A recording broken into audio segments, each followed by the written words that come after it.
Assalamualaikum warahmatullahi wabarakatuh. Perkenalkan, nama saya Natsapa Ramadan dengan NPM 223507019 dari kelas A. Di sini saya akan membuat video tugas untuk memenuhi ulangan ujian tengah semester mata kuliah Metodologi Ilmu Politik. Di sini saya akan membuat video presentasi mengenai proposal penelitian. Baik, langsung saja. Judul penelitian yang saya ambil dan saya kaji ialah pengaruh politik identitas berbasis agama terhadap pola memilih pemilih dalam Pilkada Kota Tasikmalaya 2024. Alasan saya mengambil judul ini karena saya tertarik dengan kajian politik identitas khususnya berbasis agama di Kota Tasikmalaya ini. Mengingat Kota Tasikmalaya dikenal sebagai kota santri yang terdapat beribu pesantren yang berdiri khususnya di Kota Tasikmalaya. Itu mungkin salah satu mengapa saya mengambil kajian politik identitas. Selain itu juga, saya tertarik dengan bagaimana para pemilih untuk mengambil keputusannya dalam menentukan pilihan politiknya. Apakah dipengaruhi oleh lingkungan sekitarnya, khususnya misalkan kiai atau dan lain sejenisnya, atau justru lebih mengandalkan atau berlandaskan pada rasionalitas seperti melihat dari rekam jejaknya, visi misinya, ataupun program kerjanya.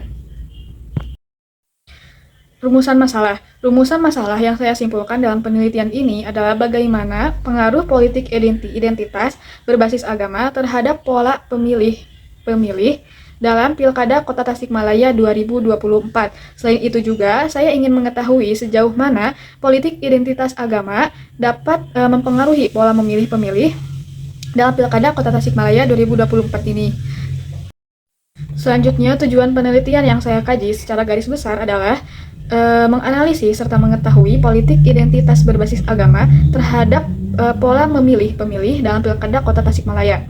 Selanjutnya, manfaat penelitian dari penelitian ini adalah hasil penelitian yang telah dilakukan atau dihasilkan diharapkan dapat menjadi sumber ilmu atau pengetahuan bagi peneliti selanjutnya.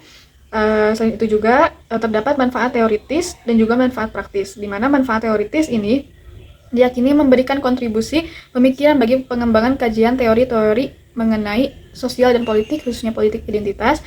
Dan selanjutnya, manfaat praktis memberikan kontribusi yang berkaitan dengan menggunakan data dan keterangan yang bisa dipakai dalam membantu penelitian selanjutnya. Bab 2, tinjauan pustaka. Pertama, landasan teoritis. Untuk landasan teoritis di sini saya mengambil teori primordialisme, di mana teori ini dicetuskan oleh Edward Sills yang mengatakan bahwa identitas nasional memiliki sifat yang alami, tidak dapat dilukiskan dan berkaitan dengan ikatan darah. Selain itu juga, primordialisme adalah perasaan bahwa seseorang individu mempertahankan ikatan sosial seperti ras, suku, agama, khususnya dalam penelitian ini adalah agama. Dalam arti literalnya, primordialisme mengacu pada konsep yang menghubungkan individu dengan kelompok asal.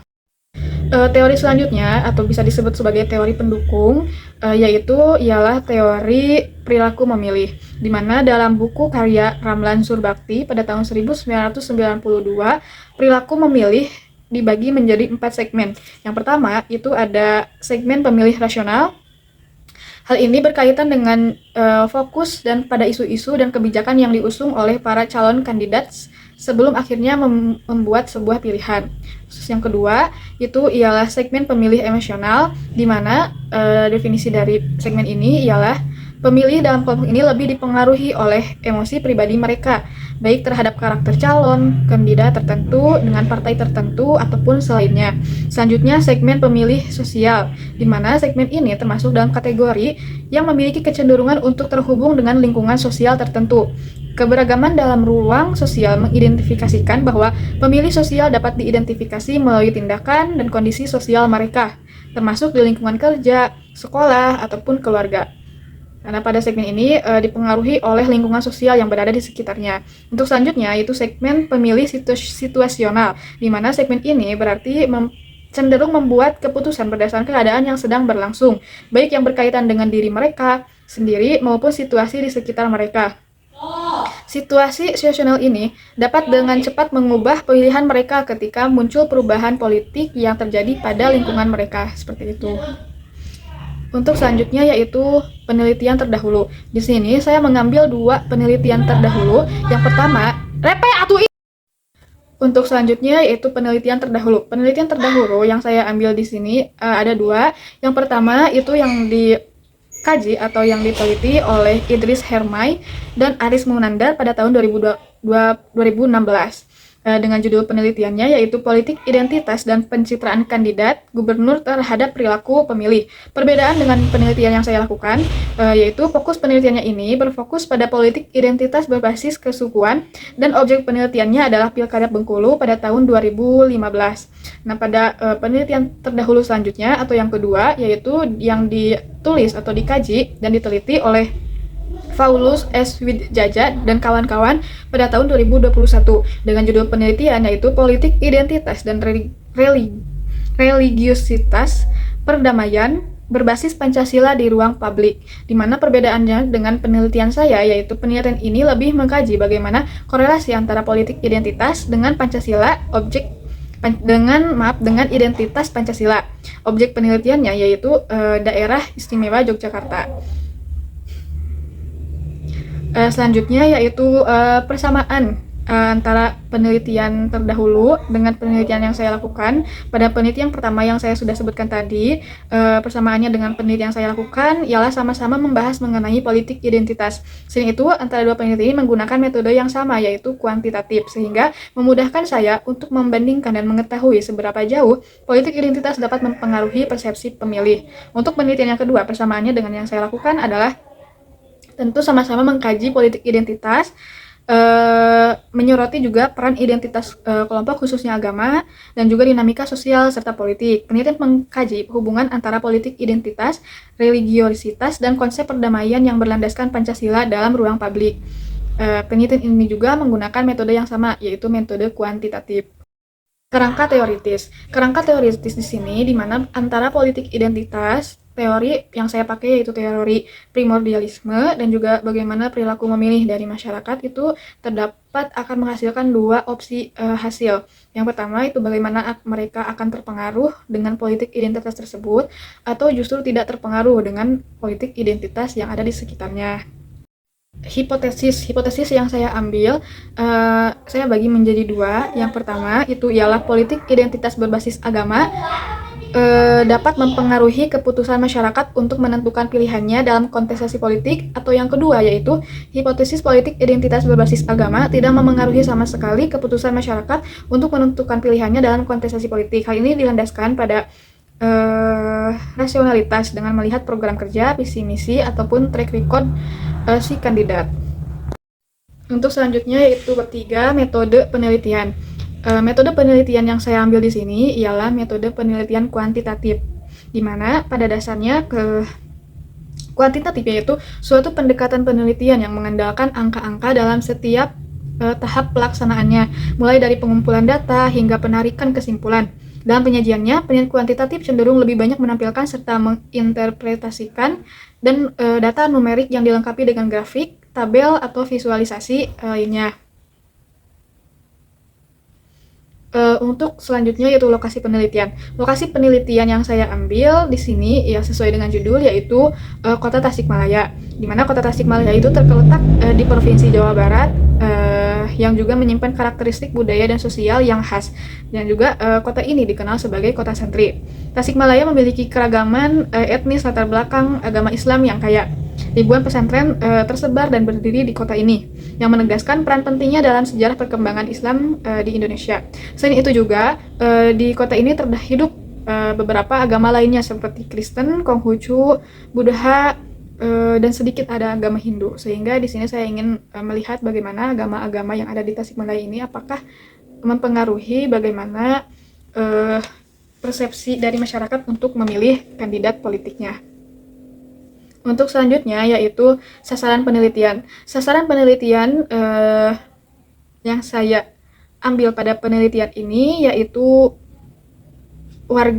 daftar pemilih tetap yang terdapat di Kota Tasikmalaya yang sudah bisa untuk mencoblos, di mana DPT tersebut tidak sesuai dengan data yang saya ambil dari KPU Kota Tasikmalaya. Mereka adalah individu yang sudah memenuhi syarat untuk berpartisipasi dalam pilkada atau pemilihan kepala daerah.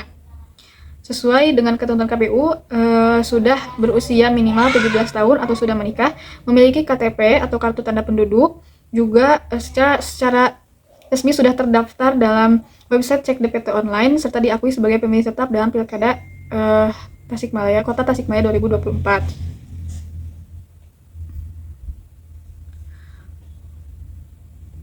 Setelah saya mendapatkan data dari KPU Kota Tasikmalaya, di mana Kota Tasikmalaya ini terdapat 10 kecamatan yang ada di akun resminya. Yang pertama itu ada Cihideung, Cipedes, Tawang, Indihiyang, Kawalu, Ciberem, Taman Sari, Mangkubumi, Bungur Sari, dan Purbaratu. Di mana total dari DPT yang keseluruhannya itu ialah 543.990.000 orang untuk orang yang sudah bisa memilih atau nyoblos pada Pilkada 2024. Selain itu juga untuk sampelnya, sampel yang saya ambil di sini itu menggunakan rumus Lovin, di mana dengan menggunakan rumus yaitu N sama dengan N dibagi error margin, atau dalam keterangan yaitu sampel itu sama dengan populasi dibagi dengan error margin. Error margin yang saya pakai di sini adalah 0,10, sehingga sampel yang didapat dengan menggunakan rumus tersebut ialah 84,47. Kemudian saya membuatkannya jadi 85 supaya di uji validitas nantinya total N-nya ialah 85. Selanjutnya itu fokus penelitian. Fokus penelitian ini bertujuan untuk mengeksplorasi pengaruh politik identitas berbasis agama terhadap pola memilih masyarakat dalam Pilkada Kota Tasikmalaya 2024. Selain itu juga di sini saya ingin melihat bagaimana komunikasi politik yang dilakukan oleh kandidat, bagaimana cara mereka berkampanye atau mensosialisasikan diri sebagai pasangan calon kepada masyarakat, apakah terdapat kalimat atau hal-hal yang merujuk pada politik identitas sehingga tersebut dapat mempengaruhi masyarakat untuk menentukan pilihannya. Selain itu juga, saya ingin mengetahui juga bagaimana hal ini dapat mencakup penggunaan simbol-simbol keagamaan, pernyataan dari tokoh agama, ataupun pendekatan yang berfokus pada nilai moral dan spiritual. Karena kiai juga dapat berpengaruh terhadap persepsi khususnya bagi umatnya, karena kiai tersendiri memiliki karismatik dan juga cenderung untuk diikuti. Apapun perkataannya, apapun yang disebutkan oleh kiai itu cenderung pengikutnya atau umatnya itu selalu menuruti atau mengikuti apa yang diperintahkannya, sehingga besar kemungkinan akan terdapat kerjasama antara calon kandidat tertentu dengan kiai, sehingga hal tersebut dapat dikatakan sebagai politik identitas. Teknik pengambilan sampel di sini saya menggunakan simple random sampling atau sampel secara random sederhana. Metode ini melibatkan pemberian nomor unik kepada setiap anggota populasi, kemudian memilih sampel menggunakan angka-angka acak. Keuntungan dari teknik ini itu ya peneliti tidak perlu memiliki pengetahuan mendalam tentang populasi sebelumnya, mengurangi potensi juga kesalahan klasifikasi serta memudahkan analisis serta perhitungan kesalahan.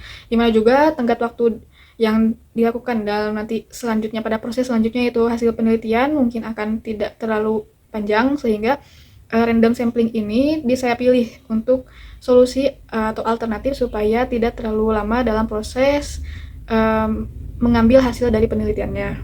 Selain itu juga selanjutnya yaitu teknik pengumpulan data. Teknik pengumpulan data yang saya pilih di sini itu menggunakan penyebaran kuesioner. Itu kuesioner merupakan alat, menurut Iskandar, kuesioner merupakan alat yang digunakan untuk mengumpulkan data dengan memberikan seperangkat pertanyaan-pertanyaan tertulis yang telah disiapkan sebelumnya untuk responden agar dijawab sesuai dengan apa yang mereka rasakan. Sehingga dari jawaban kuesioner ini saya dapat mendapatkan hasil jawaban yang akan saya akumulasikan sebagai hasil dari penelitian ini. Untuk selanjutnya yaitu metode analisis data. Metode analisis data adalah salah satu tahap krusial dalam proses penelitian analisis data. Pada tahap ini, data yang telah dikumpulkan melalui beragam teknik seperti observasi, penyebaran kuesioner, dan lain sebagainya dapat diolah dan disajikan untuk membantu peneliti dalam menjawab permasalahan yang sedang diteliti.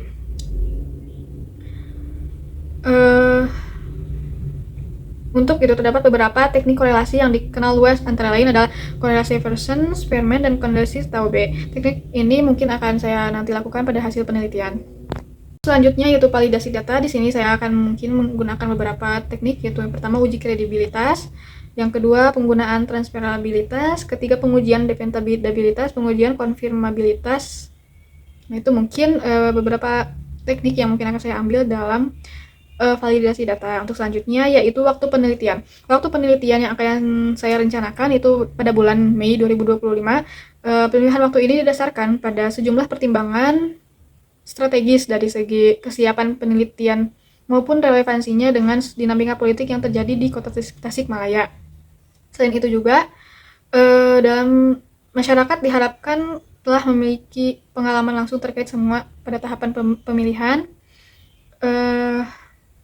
Selain itu juga, bulan Mei ini dipilih untuk memberikan waktu yang cukup untuk mempersiapkan penelitian seperti penyusunan instrumen pertanyaan atau penelitian, lalu juga pengumpulan data, analisis awal terkait berbagai faktor yang berpengaruh dalam proses politik identitas berbasis agama. Sekian mungkin yang bisa saya sampaikan mengenai proposal dari hasil penelitian yang telah saya lakukan atau yang telah saya kaji. Mohon maaf bila ada kesalahan. Wassalamualaikum warahmatullahi wabarakatuh.